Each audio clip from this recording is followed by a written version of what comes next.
اعوذ باللہ من الشیطان الرجیم بسم اللہ الرحمن الرحیم فاليوم لا يؤخذ منكم فدية ولا من الذين كفروا مأواكم النار هي مولاكم وبئس المصير ألم يأن للذين آمنوا أن تخشع قلوبهم لذكر الله وما نزل من الحق ولا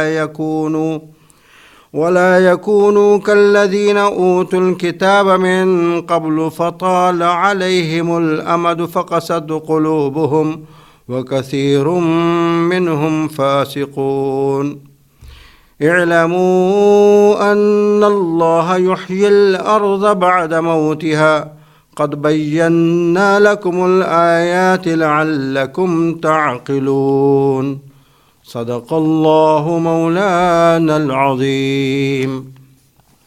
آیتوں کے ترجمے سے پہلے چند الفاظ کے معنی سماعت فرمائیں۔ مأواکم تمہارا ٹھکانہ، المصیر انجام، الم یعنی کیا اب بھی وقت نہیں آیا، قست قلوبہم ان کے دل سخت ہو گئے۔ اب آیتوں کا ترجمہ سماعت فرمائیں۔ چنانچہ آج نہ تم سے کوئی فدیہ قبول کیا جائے گا اور نہ ان لوگوں سے جنہوں نے کھلے بند و کفر اختیار کیا تھا۔ تمہارا ٹھکانہ دوزخ ہے، وہی تمہاری رکھوالی ہے، اور یہ بہت برا انجام ہے۔ جو لوگ ایمان لے آئے ہیں، کیا ان کے لیے اب بھی وقت نہیں آیا کہ ان کے دل اللہ کے ذکر کے لیے اور جو حق اترا ہے اس کے لیے پسیج جائیں، اور وہ ان لوگوں کی طرح نہ بنے جن کو پہلے کتاب دی گئی تھی، پھر ان پر ایک لمبی مدت گزر گئی اور ان کے دل سخت ہو گئے، اور آج ان میں سے بہت سے نافرمان ہیں۔ خوب سمجھ لو کہ اللہ زمین کو اس کے مردہ ہونے کے بعد زندگی بخشتا ہے۔ ہم نے تمہارے لیے نشانیاں کھول کھول کر واضح کر دی ہیں تاکہ تم سمجھ سے کام لو۔ محترم سامعین، آج آپ نے سورۃ الحدید کی آیت نمبر 15 سے آیت نمبر 17 تک کا ترجمہ سماعت فرمایا ہے۔ آیت نمبر 15 کا مضمون پچھلی آیتوں سے جڑا ہوا ہے۔ پچھلی آیتوں میں یہ مضمون چل رہا ہے کہ قیامت کے دن ایمان والوں کو ان کے ایمان کی بدولت نور نصیب ہوگا، جس کی روشنی میں وہ قیامت کے اندھیروں میں چلتے ہوں گے۔ یہ نور ایمان والوں کے سوا کسی اور کو نہیں ملے گا۔ کافر اور مشرک تو پل صراط پر چل ہی نہ سکیں گے، وہ اندھیرے میں دوزخ میں پہلے ہی گر جائیں گے۔ البتہ منافقین جو دنیا میں خود کو مسلمان ظاہر کرتے تھے مگر ان کے دل میں ایمان نہ تھا، ان کو بھی قیامت کے دن اس نور سے محروم رکھا جائے گا، تو وہ مسلمانوں سے کہیں گے کہ ہم دنیا میں تمہارے ساتھ تھے، اب تھوڑا ہمارا انتظار کر لو اور ہمیں بھی اپنے ساتھ لے لو تاکہ تمہاری روشنی اور نور میں ہم بھی پل صراط عبور کر لیں، ہمیں اندھیرے میں چھوڑ کر مت جاؤ۔ تو ان سے کہا جائے گا کہ پیچھے لوٹ کر جاؤ، وہاں نور تلاش کرو۔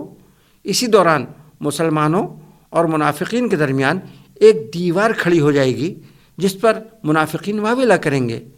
آج کی پہلی آیت میں یہ مضمون ہے کہ مسلمان اس وقت منافقوں سے کہیں گے کہ آج ہمارا نور تمہارے کچھ کام نہ آئے گا، اور نہ ہی تم کچھ فدیہ جرمانہ دے کر جان چھڑا سکو گے۔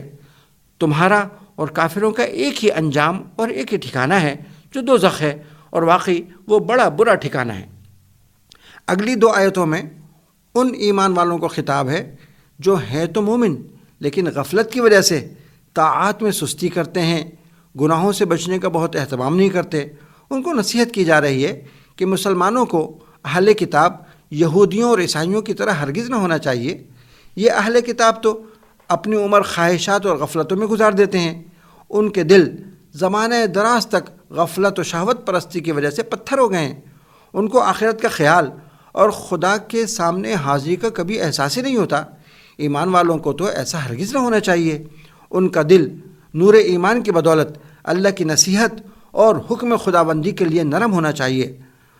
اللہ کے ہر حکم کے سامنے ان کا دل پگھلنا چاہیے، اور اللہ کی نازل کردہ شریعت کے سامنے ان کو جھکنا چاہیے۔ کیا اب بھی وہ وقت نہیں آیا کہ ایمان والے غفلت کا چولہا اتار پھینکیں، قرآن کریم اور اللہ کے ذکر کو سن کر ان کے دل موم ہو جائیں، دین حق کی تعلیمات کو سچے دل سے مان کر اس کے مطابق اپنی زندگی سنوار لیں۔ مسلمانوں کو ان یہود و نصارہ کی طرح ہرگز نہ ہونا چاہیے جن کے پاس اللہ کے رسول آسمانی کتابیں لے کر آئے تھے، لیکن انہوں نے ان تعلیمات خداوندی کو ماننے کے بجائے دین میں تحریفات کیں، خواہشات کے غلام بنے رہے، دین فروشی کرتے رہے، جس کی نحوست سے ان کے دل سخت ہو گئے اور ان کی اکثریت نافرمان ہو گئی۔ پھر فرمایا کہ ایمان والو، تم ان کی طرح ہرگز نہ ہونا، کبھی کوئی نافرمانی ہو جائے تو فوراً جلدی سے توبہ کر لینا، اور یاد رکھو کہ مرنے کے بعد دوبارہ زندگی ہے جس میں اللہ کے سامنے پیش ہو کر زندگی کا حساب دینا ہے۔ دیکھو اللہ پاک مردہ زمین کو کس طرح زندہ کر دیتا ہے، اسی طرح وہ تم کو بھی دوبارہ زندہ کر دے گا۔ ہم نے تم کو مثالوں سے اور نظائر سے خوب اچھی طرح سمجھا دیا ہے تاکہ عقل کے ناخن لو اور اللہ پاک کی اطاعت اور فرما برداری کا دم بھرو۔ محترم سامعین، آیتوں کے مضامین مکمل ہو گئے۔ اللہ پاک ہمیں ان مضامین سے سبق لینے کی توفیق عطا فرمائے۔ آمین۔ وما علینا الا البلاغ۔